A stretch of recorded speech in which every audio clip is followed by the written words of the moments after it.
Business वाली बहू। जिस बहू को उसकी सास रोज ताने देती थी कि लैपटॉप बंद करो और रसोई संभालो, उसी बहू का नाम एक दिन बड़े बड़े मंचों पर लिया गया।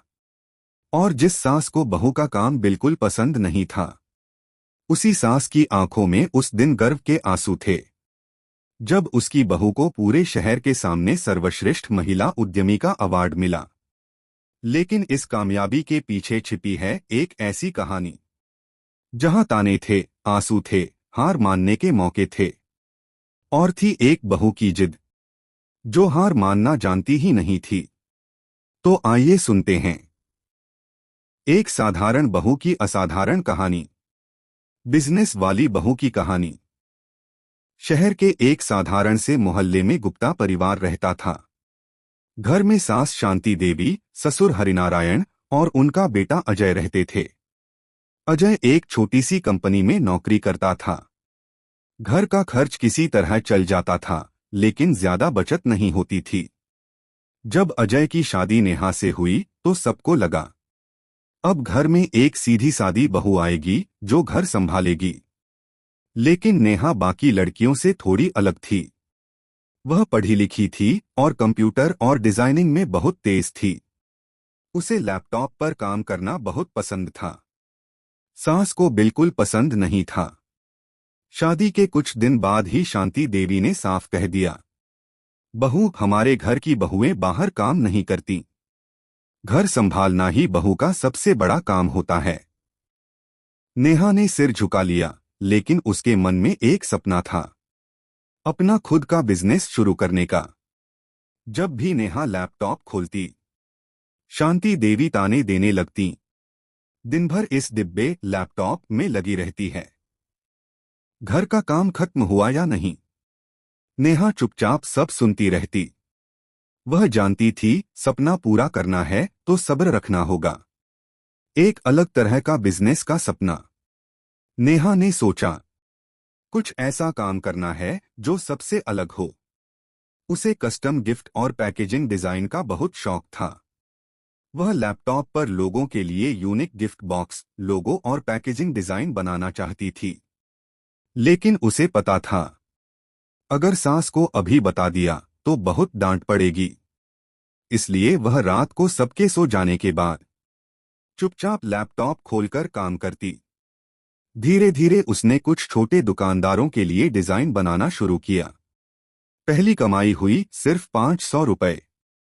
लेकिन उस 500 रुपए की खुशी उसके लिए 5000 रुपए से भी ज्यादा थी। सास के ताने और मुश्किल दिन। एक दिन शांति देवी ने नेहा को देर रात तक काम करते देख लिया। गुस्से में बोली, ये क्या चल रहा है? रात रात भर जागकर क्या करती रहती हो?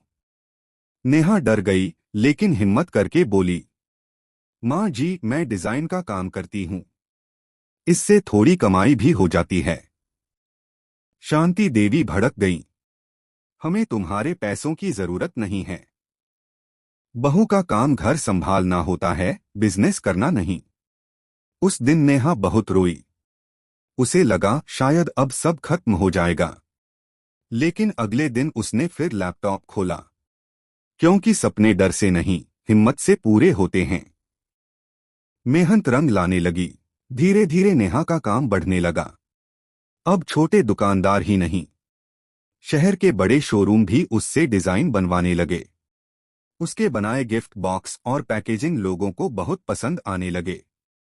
उसने घर के एक छोटे कमरे को अपना मिनी ऑफिस बना लिया। अब वह कंपनी के लोगो, ब्रांड डिजाइन और पैकेजिंग तैयार करने लगी। कमाई भी बढ़ने लगी। लेकिन शांति देवी अभी भी खुश नहीं थीं।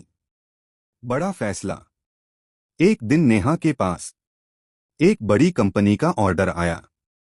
उन्हें अपने नए प्रोडक्ट की पूरी पैकेजिंग डिजाइन चाहिए थी।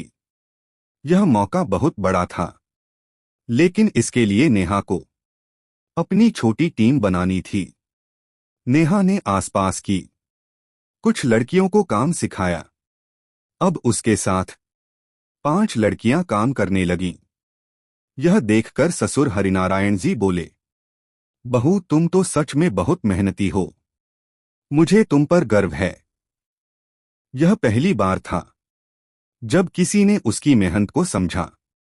बनी अपनी कंपनी। कुछ सालों बाद नेहा ने अपनी कंपनी शुरू की, नेहा क्रिएशंस। अब उसके ऑफिस में कई कंप्यूटर और कर्मचारी काम करते थे। उसके डिजाइन देश की कई बड़ी कंपनियों में इस्तेमाल होने लगे। लोग उसकी पहचान उसकी मेहनत से करने लगे, न कि किसी वायरल वीडियो से। सबसे बड़ा दिन अवार्ड। एक दिन नेहा को सरकार की तरफ से एक पत्र मिला। उसमें लिखा था, आपको सर्वश्रेष्ठ महिला उद्यमी पुरस्कार के लिए चुना गया है। यह पढ़कर नेहा की आंखों में खुशी के आंसू आ गए। अवार्ड समारोह में मंच पर नेहा का नाम पुकारा गया। पूरा हॉल तालियों से गूंज उठा। नेहा ने अवार्ड लेते हुए कहा, यह सम्मान सिर्फ मेरा नहीं, हर उस महिला का है जो सपने देखती है और मेहनत से उन्हें पूरा करती है। सास की आंखें खुल गईं। जब नेहा घर लौटी तो शांति देवी दरवाजे पर खड़ी थीं। उनके हाथ में नेहा की ट्रॉफी थी। धीरे से बोली, बहू, मुझे माफ कर दो, मैं तुम्हें समझ नहीं पाई। आज मुझे तुम पर बहुत गर्व है। नेहा की आंखें भर आईं। शांति देवी ने उसे गले लगा लिया। अब वही सास जो पहले ताने देती थीं, आज हर किसी से कहती थीं, ये मेरी बहू है। बिजनेस वाली बहू। कहानी की सीख, सपने वायरल होने से नहीं, मेहनत से पूरे होते हैं। और जो महिलाएं हिम्मत नहीं हारती, वही एक दिन समाज में मिसाल बन जाती हैं।